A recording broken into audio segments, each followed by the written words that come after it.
Structure of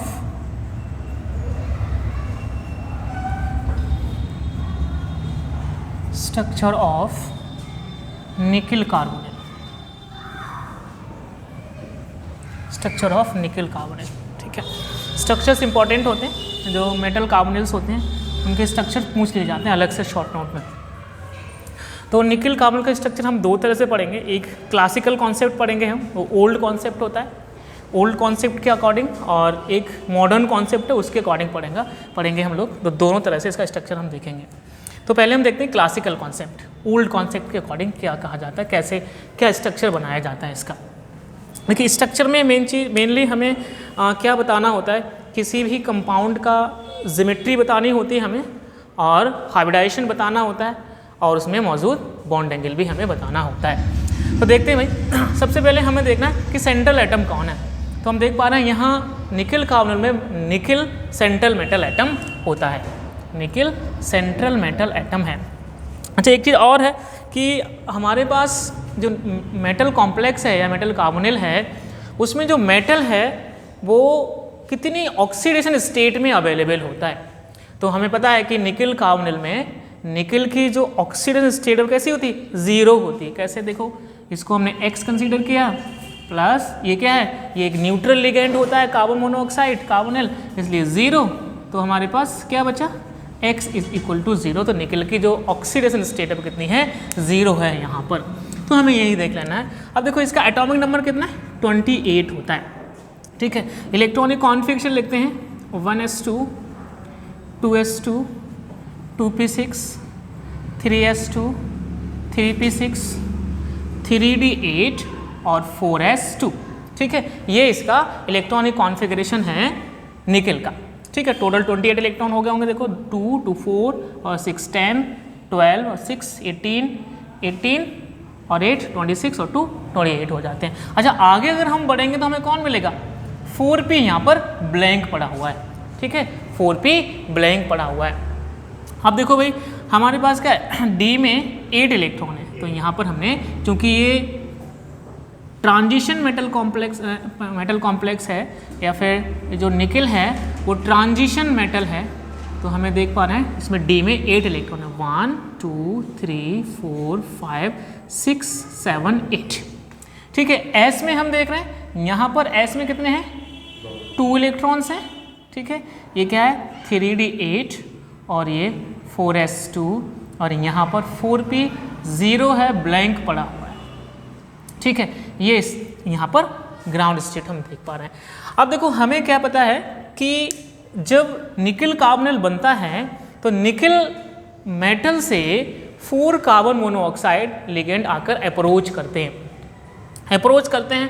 तो अगर आपको याद होगा, हमने इलेक्ट्रोकेमिकल सीरीज़ पढ़ा है, इसको हम स्पेक्ट्रोकेमिकल सीरीज़ भी कहते हैं। तो वहाँ हमने देखा था कि जो कार्बन मोनोऑक्साइड या कार्बोनिल लिगेंड है, वो कैसा है, स्ट्रॉन्ग फील्ड लिगेंड होता है, यानी सबसे ज़्यादा जो लिगेंड स्ट्रेंथ है वो सबसे ज़्यादा कार्बन मोनोऑक्साइड की ही होती है।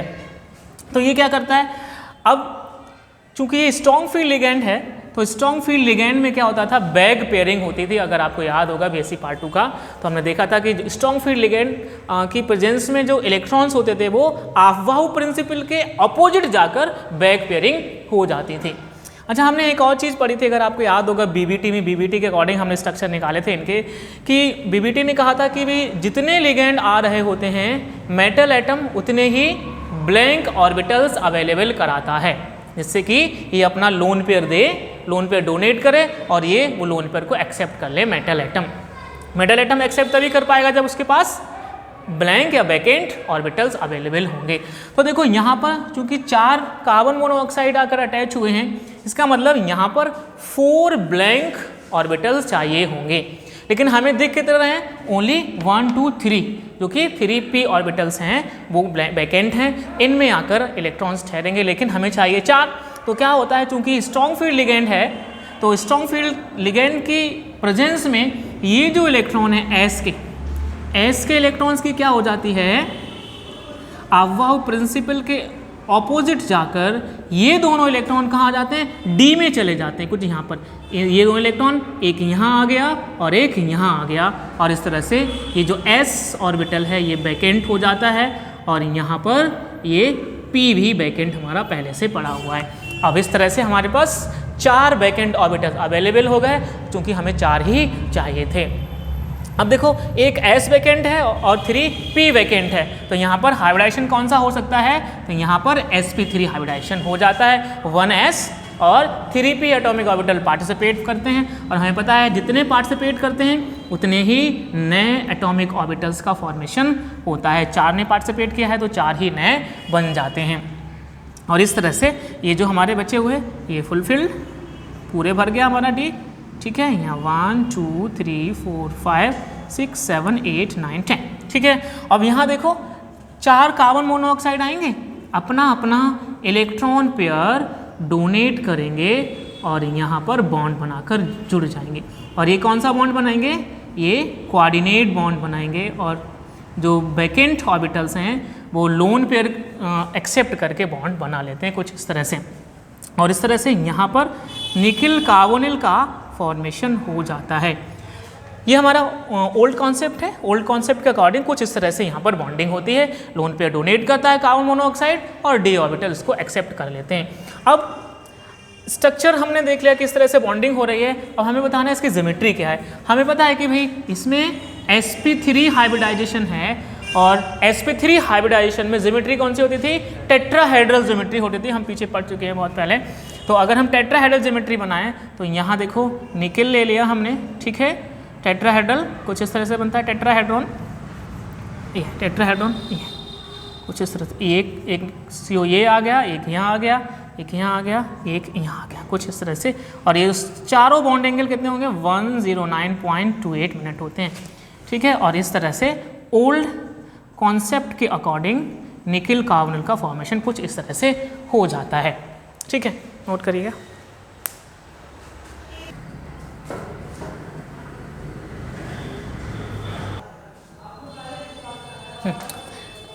अब हम देखते हैं मॉडर्न कॉन्सेप्ट, ठीक है। मॉडर्न कॉन्सेप्ट के अकॉर्डिंग निकिल कार्बोनिल का स्ट्रक्चर क्या होता है। देखिए इसमें क्या होता है, निकिल का इलेक्ट्रॉनिक कॉन्फ़िगरेशन तो ये ऐसा है जनरल स्टेट में, ग्राउंड स्टेट में जब होता है। मॉडर्न कॉन्सेप्ट में क्या कंसीडर किया जाता है कि इसमें s का जो इलेक्ट्रॉन होता है, ओल्ड कॉन्सेप्ट में क्या हो रहा था, बैक पेयरिंग हो रही थी, लेकिन मॉडर्न कॉन्सेप्ट के अकॉर्डिंग ये इलेक्ट्रॉन बैक पेयरिंग ना होकर कहाँ जाते हैं, एक्साइट होकर एक इलेक्ट्रॉन p में चला जाता है। कुछ इस तरह से अगर ये इलेक्ट्रॉन एक्साइट होकर p में चला जाता है तो इसका इलेक्ट्रॉनिक कॉन्फ़िगरेशन कुछ इस तरह से हो जाता है, 2s2 2p6 3s2 3s2 3p6 3p6 3d8 और 4s से एक इलेक्ट्रॉन चला गया तो 1 बचा, और यहाँ p में भी 1 हो जाता है। तो मॉडर्न कॉन्सेप्ट के अकॉर्डिंग निकिल कार्बोनिल में जो निकिल का इलेक्ट्रॉनिक कॉन्फ़िगरेशन होता है वो कुछ इस तरह से होता है, s का एक इलेक्ट्रॉन p में चला जाता है। अगर हम इसको ऑर्बिटली शो करें तो क्या होता है, जब इसके अकॉर्डिंग लिख के देखें तो हमारा आउटर मोस्ट शेल का ही लिख लेते हैं ये, क्योंकि हमें सिर्फ यही चाहिए, इनको उठा के हमने लिख लिया तो क्या हो जाएगा, 3d8 है हमारे पास, 3d अरे भाई 3d8 और 4s2 4p0, ठीक है। तो यहाँ पर p में हमारे 8 इलेक्ट्रॉन्स हमने दिखा दिए, 1 2 3 4 5 6 7 8। s में हमें कितने दिख रहे हैं, 2 इलेक्ट्रॉन्स हैं, और p में अभी एक भी इलेक्ट्रॉन्स नहीं है, वैकेंट है। लेकिन जैसे ही ये निकिल कार्बोनिल आकर बनता है, इसमें कार्बन मोनोऑक्साइड अप्रोच करते हैं अकॉर्डिंग टू मॉडर्न कॉन्सेप्ट, ये इलेक्ट्रॉन यहाँ से एक्साइट होकर कहाँ चला जाता है, p में चला जाता है, और हमारे लिए कुछ इस तरह से मिल जाते हैं, कुछ ऑर्बिटल्स की कंडीशन ये हो जाती है। ये तो हमारे 8 ही रहे इसमें, राइट। और यहाँ पर s में एक इलेक्ट्रॉन रह जाता है और P में भी एक इलेक्ट्रॉन अब पहुंच जाता है। ठीक है, इसी कंडीशन में क्या होता है, इसी कंडीशन में हाइब्रिडाइजेशन होता है। यहाँ पर भी sp3 ही हाइब्रिडाइजेशन कंसीडर किया जाता है कुछ इस तरह से। तो हमें कितने मिलेंगे, 4 ही नए मिलेंगे। ठीक है, 4 बने, इसमें तो अनशेयर्ड है यानी हाफ फिल्ड है ये वाले, यानी एक एक इलेक्ट्रॉन है, और 2 कैसे हैं, वैकेंट हैं। ये कैसे मिले हमें, sp3 हाइब्रिड ऑर्बिटल्स मिल जाते हैं हमें, राइट। ये हमारे जैसे के तैसे अभी बने हुए हैं। अब यहाँ पर बॉन्ड का फॉर्मेशन कैसे होता है वो हमें देखना है कि बॉन्ड कैसे बनते हैं, राइट। यहाँ बॉन्ड कैसे बनते हैं, यहाँ पर ओवरलैपिंग का कॉन्सेप्ट दिया जाता है कि भाई यहाँ पर क्या है, 4 कार्बन मोनोऑक्साइड है कुछ इस तरह से, एक हमने यहाँ लिखा ये करके, ठीक है, ये लिखा हमने दूसरा, और तीसरा कुछ इस तरह से लिखा, और चौथा इस तरह से लिखा। इसमें क्या होता है, ये कंसीडर किया जाता है कि 2 कार्बन मोनोऑक्साइड क्या करते हैं, इनके एटॉमिक ऑर्बिटल्स, ये इनके ऑर्बिटल्स इन ऑर्बिटल्स के साथ ओवरलैप करके कोऑर्डिनेट बॉन्ड के थ्रू ही जुड़े होते हैं कुछ इस तरह से। सेम इसमें तो ये क्या होते हैं, ये तो अपना अपना लोन पेयर डोनेट करके ही जुड़े हैं, लेकिन यहाँ पर क्या है, ये इसका एक ऑर्बिटल इसके साथ इलेक्ट्रॉन शेयरिंग करता है, इलेक्ट्रॉन शेयरिंग यानी ओवरलैप करके इलेक्ट्रॉन शेयरिंग करता है। तो ये एक बॉन्ड यहाँ बन गया जाकर, इसको कोवलेंट बॉन्ड कह सकते हैं हम, और यहाँ पर दूसरा बॉन्ड बन गया, वो भी कोवलेंट बॉन्ड हम कह सकते हैं इसके लिए। अब देखो भाई, हमने एक एक बॉन्ड तो बना दिया, लेकिन अभी कार्बन की वैलेंसी पूरी नहीं हुई है। यहाँ देखो 3-3 भी शो कर रहा है, यानी एक वैलेंसी इसकी वैकेंट है, एक वैलेंसी इसकी वैकेंट है। इट मीन्स इसके पास भी एक अनशेयर्ड इलेक्ट्रॉन बचा हुआ है, अनपेयर्ड, और इसके पास भी एक बचा हुआ है। ये हम पहले 11-12 में पढ़ लिया जाता है। अब देखो भाई, अब जो वैकेंट ये जो डी ऑर्बिटल्स बचे हुए हैं, ये जो बॉन्ड बने, ये तो सिग्मा बॉन्ड बनते हैं जाकर, ये जो सिग्मा बॉन्ड। एक चीज आपने पार्ट 1 में पढ़ी होगी कि हाइब्रिड ऑर्बिटल्स सिग्मा बॉन्ड का फॉर्मेशन करते हैं और अनहाइब्रिड ऑर्बिटल पाई बॉन्ड का फॉर्मेशन करते हैं। अब देखो इनकी जो एक एक वैलेंसी वैकेंट है, तो ये क्या करता है, ये ऑर्बिटल्स यानी जो डी ऑर्बिटल, इनको प्योर डी ऑर्बिटल्स कहते हैं। प्योर डी ऑर्बिटल्स क्यों कहा गया, क्योंकि इन्होंने हाइब्रिडाइजेशन में पार्टिसिपेट नहीं किया है। ऐसे ऑर्बिटल्स जो हाइब्रिडाइजेशन में पार्टिसिपेट नहीं करते हैं प्योर ऑर्बिटल्स कहलाते हैं, और प्योर ऑर्बिटल्स पाई बॉन्ड का फॉर्मेशन करते हैं। तो ये वाला इसके साथ कुछ इस तरह से इसके साथ एक पाई बॉन्ड का फॉर्मेशन कर लेता है। डॉटेड मैंने शो किया है, इससे हमें पता रहे कि ये पाई बॉन्ड का फॉर्मेशन हुआ है। ऐसे ही ये वाला ऑर्बिटल इसके ऑर्बिटल के साथ ओवरलैप करके एक और पाई बॉन्ड का फॉर्मेशन कर लेता है। तो यहाँ पर क्या दिखाया गया, कैसे बॉन्डिंग होती है हमारी, कि 2 कार्बन मोनोऑक्साइड तो डबल बॉन्ड के थ्रू जुड़े होते हैं जो कोवलेंट बॉन्ड होते हैं, और 2 कार्बन मोनोऑक्साइड अपना लोन पेयर डोनेट करके वैकेंट ऑर्बिटल को कोऑर्डिनेट बॉन्ड के थ्रू अटैच हो जाते हैं। तो इस तरह से ये कॉन्सेप्ट हमारा मॉडर्न कॉन्सेप्ट कहलाता है। अगर हम इसका स्ट्रक्चर बनाएं तो भाई sp3 हाइब्रिडाइजेशन है, स्ट्रक्चर हमारा यानी ज्योमेट्री इसकी टेट्राहेड्रल ही होने वाली है कुछ इस तरह से। ये हमने निकेल ले लिया, सेंट्रल एटम निकेल है, ठीक है, तो यहाँ टेट्राहेड्रॉन बना दिया हमने एक कुछ इस तरह से, ठीक है।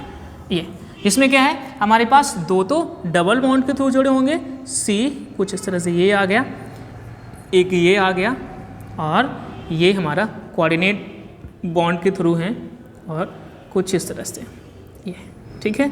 और यहाँ पर पॉजिटिव चार्ज हो जाता है, चाहे ऐसे लिख दो चाहे ऐसे लिख दो, कुछ इस तरह से ये कंडीशन। अच्छा, अब एक चीज़ आपके दिमाग में आ रही होगी कि भाई कार्बन के पास लोन पेयर तो होता नहीं है, वो डोनेट करता कैसे है। कार्बन के पास तो कभी लोन पेयर नहीं होता था, तो यहाँ कहाँ से आ गया। तो एक्चुअल में अगर हम देखें तो कार्बन के पास जो लोन पेयर होता है वो ऑक्सीजन ने दिया होता है। देखो वैसे तो ऑक्सीजन की वैलेंसी 2 होती है, तो इस तरह से ऑक्सीजन जुड़ा होना चाहिए। तो ऑक्सीजन का तो यहाँ ऑक्टेट कंप्लीट हो रहा है, लेकिन कार्बन की प्रॉब्लम है कि उसकी वैलेंसी सिर्फ 2 ही कंप्लीट हो रही है, यानी इसको अपना ऑक्टेट कंप्लीट करने के लिए 2 इलेक्ट्रॉन और चाहिए अभी, क्योंकि 2 तो इसे मिल गए यहाँ शेयरिंग से। तो ये क्या करता है, ऑक्सीजन अपना एक लोन पेयर इसको डोनेट कर देता है, और इस तरह से इसका ऑक्टेट कंप्लीट हो जाता है, और यहाँ कुछ इस तरह से इसकी कंडीशन बन जाती है। इसीलिए यहाँ पर हमने पॉजिटिव शो कर दिया। ये एरो शो कर रहा है कि भाई एक इलेक्ट्रॉन पेयर यहाँ से यहाँ शिफ्ट हो रहा है, राइट। ऐसे यहाँ पर है, ठीक। तो ये हमारा मॉडर्न कॉन्सेप्ट के अकॉर्डिंग निकल के आ जाता है। This is called modern concept of निकल कार्बोनिल। मॉडर्न कॉन्सेप्ट के अकॉर्डिंग हमने निकल कार्बोनिल का स्ट्रक्चर बता दिया जाता है। बॉन्डिंग डबल बॉन्डिंग का कॉन्सेप्ट है और कोऑर्डिनेट बॉन्डिंग का कॉन्सेप्ट है, ठीक है। अब आप इसको नोट कर लीजिए।